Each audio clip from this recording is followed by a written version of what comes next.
আজকে বলবো বাঙালিদের কমফর্ট ফুড। ভাত, ডাল আর ভাজি, আলু, ডিম, পেঁয়াজ আর লঙ্কা। হ্যাঁ, বেশিরভাগ বাঙালি কিন্তু এটাকে কমফর্ট ফুড বলেই মনে করে। সাথে ছিল অমলেটের ঝোল।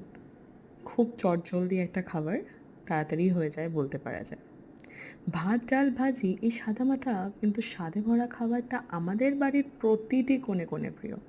এটা এমন এক খাবার না যা শুধু পেট ভরায় না, আমাদের মনেও অনেক শান্তি দেয়। প্রথমে গরম গরম ভাত, তার সাথে একটু ডাল মেখে খাবারটা যখন মুখে ওঠে, তখন তা যে ডালের একটা টক মিষ্টি গন্ধ, আহা!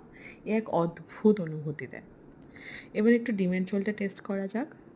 মানে যেটাকে আমরা অমলেটের ঝোল বলি আর কি। অমলেটের ঝোলটা, তার সাথে ছোট ছোট আলু আর একটুখানি অমলেট মেখে নিয়ে মুখের মধ্যে যখন গরজটা যায়, ও মাই গড!